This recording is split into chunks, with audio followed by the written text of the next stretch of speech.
सुमेलित कीजिए। कह रहा है देश, ग्राम, आहार, प्रांत, चक्र, जिला, संग्रहण, मंडल। आंसर कह रहा है 2 1 3 4, बी कह रहा है 4 2 3 1, सी कह रहा है 2 3 1 4 और डी कह रहा है 4 3 2 1। तो चलिए मिलान कर लेते हैं। तो ये जो है पहले तो ध्यान रखिएगा, मौर्य साम्राज्य का क्या है, उसका विभाजन है। मौर्य साम्राज्य का किस तरह विभाजन था, तो देखो देश, और देश कहते थे किसे, देश कहते थे मंडल को। किसे कहते थे, मंडल। और मंडल का मतलब होता है आज का जो है कमिश्नरी क्षेत्र, ठीक है, तो मंडल कहलाता था।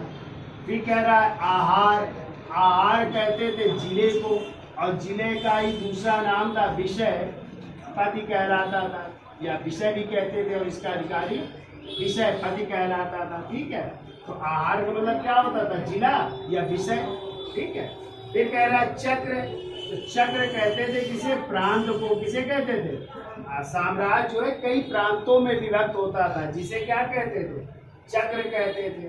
और जो संग्रहण है, ये जो है गांव का समूह है, और कितने गांव का समूह, 10 गांव का समूह जो है वो क्या कहलाता था, संग्रहण कहलाता था।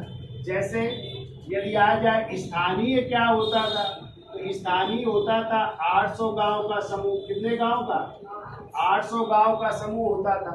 ऐसे ही द्रोणमुख जो है, द्रोणमुख है, ये 400 गांव का समूह था, 400 गांव का समूह।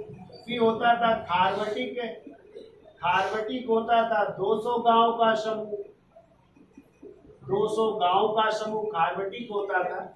और जो संग्रहण है, ये संग्रहण होता था, याद रखिएगा, 10 गांव का समूह होता था। और सबसे छोटी इकाई क्या होती थी, गांव होती थी, ठीक है। तो इस तरह विभाजन था मौर्य साम्राज्य का। तो आंसर क्या होगा, 4 फिर 3 फिर 2 1। तो कौन सा आंसर होगा, 4 3 2 1, यानी बी आंसर होगा, ठीक है। तो मौर्य साम्राज्य का